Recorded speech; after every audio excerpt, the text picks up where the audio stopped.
taking a look at the match standings.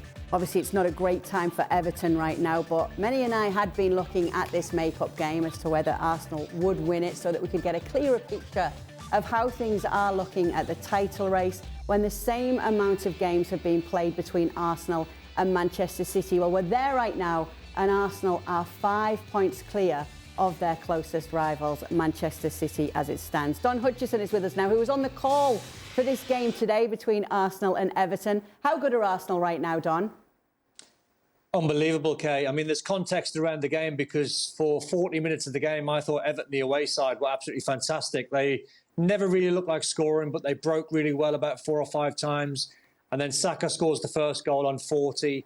Then they get the Martinelli goal just before half-time, which then takes the game completely away from Everton. But second half, it was an absolute mauling. It was 4 going on 6 or 7.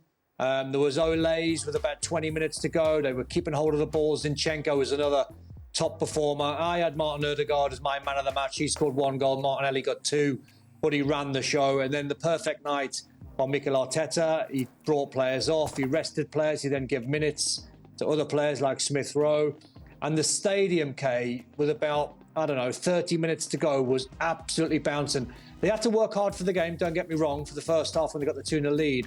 But second half, they were absolutely electric. They were on fire, Arsenal. They were just a sensational watch. They were a beautiful sight to watch. It is such a young and exciting attack to watch, Stevie. Yeah.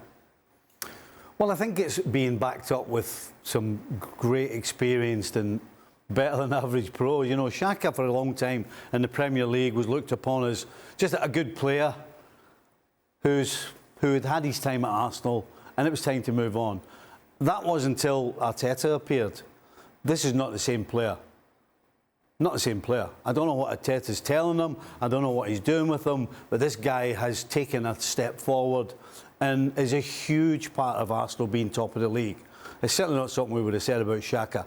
What, 18 months ago? Not a chance. Guy's absolutely brilliant. I think a lot of credit has to go to Mikel Arteta as well, and his transfers, which I think this January transfer window sums up how good he's been, how good they've been. Frustrated with the Mudryk deal, Chelsea coming in and steal that away from them. And while a lot of talk around Chelsea was how much they spent and breaking all sorts of records, Mikel Arteta and Arsenal go about their business. They add Trossard, they add Jorginho, give cover to players like Partey, who sometimes is out a little bit injured too often as they would like, but still important. Jorginho comes in and provides cover. Trossard comes in at the perfect time. Martinelli, who has been simply outstanding, but he was going through a little bit of a lean spell. Trossard comes in, again, adds depth to them.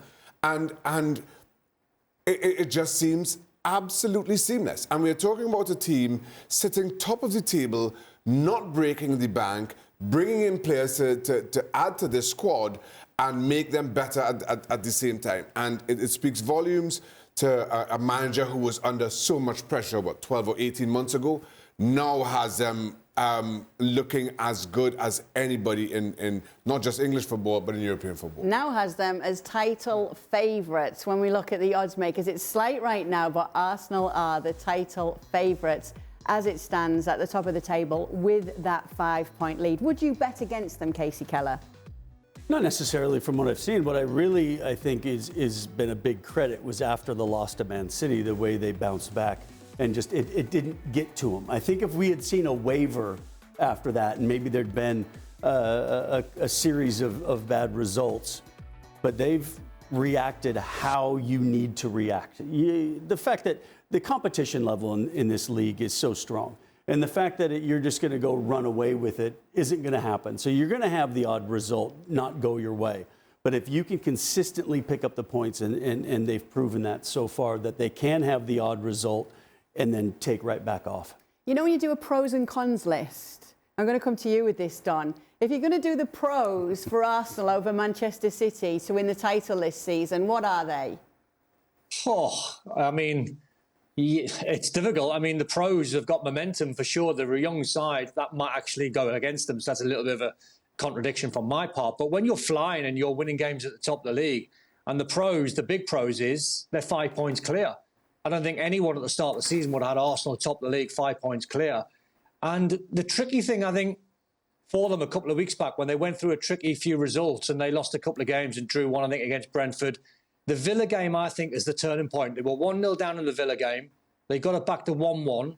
Then they went 2-1 down. So they were behind twice in the game and won it 4-2. And then they had 2 away games on the spin, Villa being one, Leicester being the other. You take 6 points from 2 away games. It sets you up nicely for 2 home games. They've ticked one off tonight, beating Everton. They've got Bournemouth next at home. They'd be massive favourites to win that game.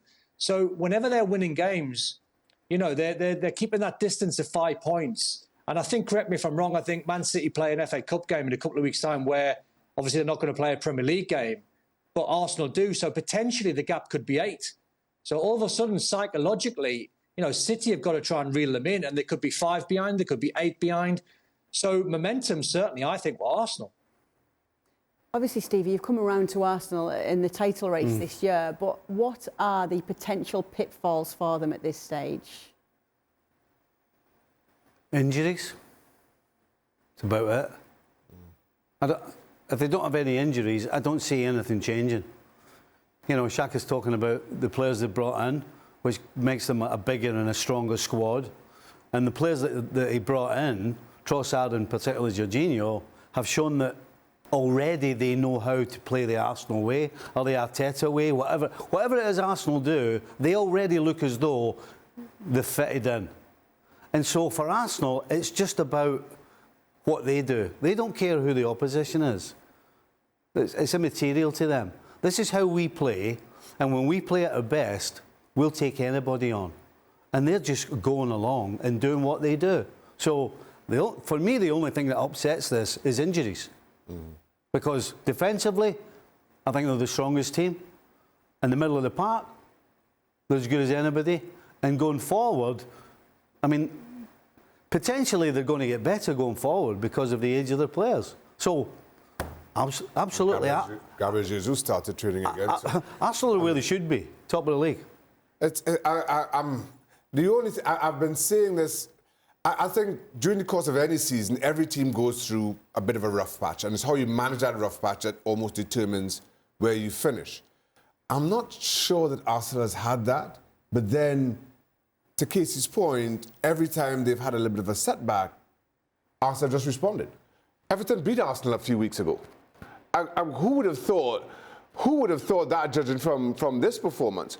And it's how every time Arsenal has found themselves wanting this season, they have responded in a fashion that I didn't anticipate. So I'm with Stevie. Unless there's a spate of injuries that you just can't account for, you just don't see this Arsenal team stumbling long enough to allow the others to catch. The other side to that coin, and of course Manchester City's sitting second right now.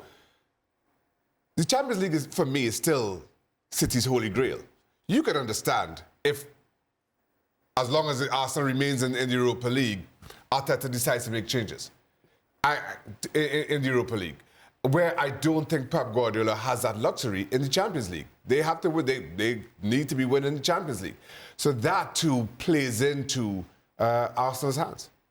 OK, we're going to see how many of you think Arsenal are going to win the title. Casey? I do. You do? Stevie? Yep. Well, right now, I know every Arsenal fan wants me to pick anybody but Arsenal. But I'm sorry, Arsenal fans. I think it's Arsenal's to lose. I think Arsenal win it. Do you agree, Don? I don't know. There's something about Man City. They're going to win it.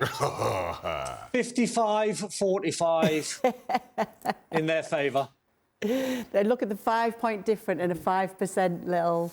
Yeah, I'll do. All right, Don. 10% difference. You don't count. We've got it. 10% difference. No, local 10% is a swing. Just swing a little bit. Yeah. I'm staying out of that. I'm staying out. I'm as good as Don is with maths. Right, all right. Oh, goodness. We do have to talk about the other side of this, though, Don. How much trouble are Everton in? Huge trouble, Kay. When you look at their away form, they've only scored 1 goal in 8. Now, the only thing that's keeping Everton sort of in touch, if you like, is because a lot of teams down there, Southampton haven't got a goal scorer. Bournemouth haven't got a goal scorer. Everton haven't got one. Leeds haven't got one. Forest haven't really got one. Crystal Palace are not an amazing side. And they play Nottingham Forest next away from home. So the league table could completely change with a win. The problem is the performance tonight for 40 minutes, as I said, Kay, was really, really good. But Everton don't score any goals. They haven't got a goal scorer on their books. Well, they've got one in Dominic Calvert-Lewin, but he's never fit. He's always injured. They can't get him playing for a run of games. He plays one game, he's out for 2.5 months. Ellis Sims is a young player that was scoring goals on loan. It's whether you give him his head. Neil Maupay played tonight. He was okay, some good touches, but never really looked like scoring. I think it's a better time now Sean Dyche plays Damari Gray. For some reason, since Sean Dyche got the job, he's not really fancied him, where I think he's the only one really away from Dominic Calvert-Lewin has actually got goals in his boots. So I think he's got to find a position for him, whether that's a false 9 or a number 10, because at this stage of the season, I can remember playing for Everton when we were struggling in 97, 98, and we went out and bought Kevin Campbell, and he was the difference from us staying up or going down. You've got to have a goal scorer. All the teams at the top end of the league, they've got goal scorers. Middle sector of the Premier League, they've got goal scorers. The reason why you're on the bottom 5 or 6 is you haven't got a prolific scorer. That's Everton's problem. Well, thank you very much for watching ESPN on YouTube. For more sports highlights and analysis, be sure to download the ESPN app. And for live streaming, premium content, and let's not forget as well, ESPN FC 7 days a week. Subscribe to ESPN Plus.